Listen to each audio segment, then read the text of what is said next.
علم نے ایک اور چیز پڑھائی کہ اس کائنات کا مالک و کائنات کا مختار و کل جو ہے وہ انسان ہے، اور انسان جو چاہتا ہے کرتا چلا جائے گا. اور اس کائنات کو ہم سوچیں گے، دیکھیں گے کہ اس کائنات کو کسی نے تخلیق کیا ہے کہ نہیں کیا. میں نے مولد سے پوچھا، میں نے کہا تخلیق اس کی پیشی جاتی ہے جس کے بارے میں پوچھا جائے کہ جب پتا ہو کہ یہ چیز کریٹ کی جا سکتی ہے. مطلب آپ پوچھیں گے نا یار اوریا صاحب یہ بتاؤ یہ اینک کس نے بنائی، تو میں کہوں گا ایک کارخانے میں اینک بن گئی تھی، اور وہ کارخانہ وہاں ہے، جا کے دیکھ لو، کیونکہ آپ کو پتا ہے کہ یہ اینک جو ہے بنائی جا سکتی ہے. لیکن کبھی کسی نے پوچھا یہ سیب کس نے بنایا، کبھی کسی نے پوچھا یہ مالٹا کس نے بنایا؟ نہیں پوچھتے، کیونکہ پتہ ہے کہ مالٹا بنایا نہیں جا سکتا، یہ کیلا بنایا نہیں جا سکتا. تو کیا کائنات میں اللہ تبارک و تعالیٰ کی ذات جو ہے اس کے بارے میں سوال کیسے کرتے ہو جس کے بارے میں ابھی ہمارے سامنے اس کا وجود، جب وہ آئے گا تو پتہ چل جائے کہ ایسی چیز بنائی نہیں جا سکتی، اسکیم آف دا ایونٹ کا حصہ ہوتی ہے، اور اس کائنات کو خود کا. تو ایک الہات کا بنیادی درس، ہزاروں سوال ہیں، آپ کے سوالات آئیں گے اس کا جواب آپ دیتے جائیں گے انشاءاللہ. اس کے بعد ایک اور چیز بتائی گئی کہ اس کائنات کے اندر چونکہ انسان ہی ہے تو انسانی اخلاقیات بتاتا ہے، انسانی معاشرت بتاتا ہے. انسان ہی نے بتایا تھا بہن ہوتی ہے بھائی ہے، بہن سے شادی نہیں کی جاتی. انسان ہی ہوتا ہے ماں کے ساتھ بھی شادی نہیں کی جاتی. انسان ہی نے یہ سب کچھ وصول، انسان ہی ہوتا ہے جو کہتا ہے سچ بولو جھوٹ بولو یہ کو. ایسا نہیں تھا، تاریخ کو الٹ کر کے انہوں نے رکھ دیا. دنیا کے اندر کوئی معاشرہ ایسا نہیں کہ جس میں انسانی اقدار مذہب نے ایک جیسی نہ دی. دنیا کا کوئی مذہب یہ نہیں کہتا کہ جھوٹ بولنا جائز ہے، دنیا کا کوئی مذہب یہ نہیں کہتا کہ چوری کرنا جائز ہے، دنیا کا کوئی مذہب یہ نہیں کہتا کہ کسی ایک شخص کو دھوکہ دے کے مال کمانا جائز ہے. جو حضرت شعیب علیہ السلام کی بحث تھی بڑی کمال کی تھی. شعیب علیہ السلام کے ساتھ بحث کے وقت انہوں نے کہا، قرآن پاک کے الفاظ نے بڑے کمال کے، شعیب تم کیسی منطقیں کرتے ہو، کیسی باتیں کرتے ہو کہ کمائیں ہم اپنی مرضی سے اور خرچ تیرے رب کی مرضی سے کرے، یہ کہاں سے لے کے آ گئے تم؟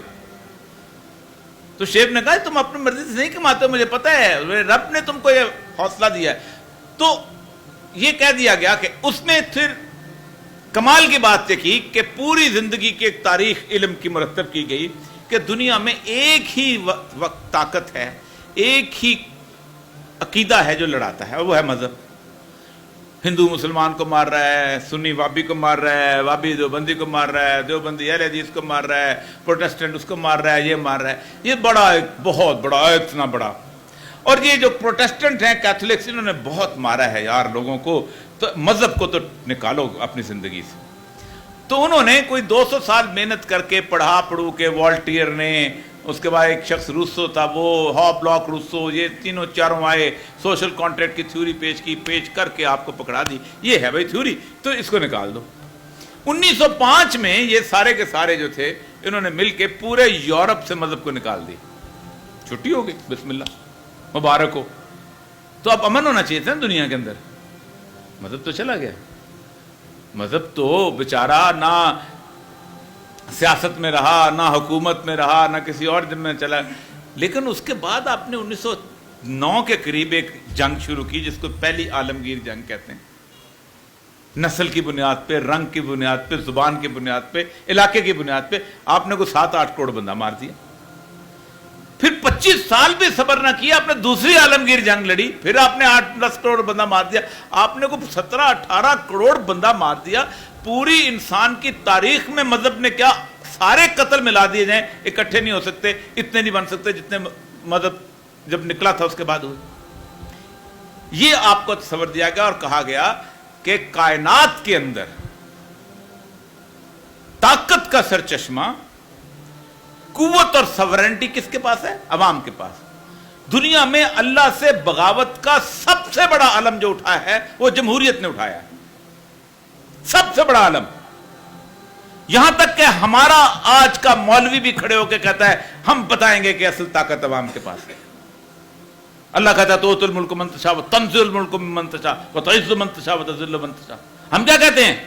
ہم عوام کے ووٹوں سے منتخب ہو کے آئے، ہمیں اللہ نے یہ ملک عطا نہیں کیا، ہم اللہ اس سے نہیں چھینے گا، ہم الیکشن میں ہاریں گے تو چھینے جائیں گے. ہم کیا کہتے ہیں؟ امریکہ بٹھاتا ہے تخت پہ.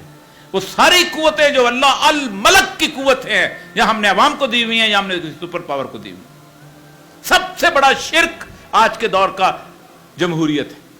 لیکن ہم آج آپ کر رہے ہیں, آپ کہیں گے بھئی وہ اس کے بغیر تو ملک چل ہی نہیں سکتا.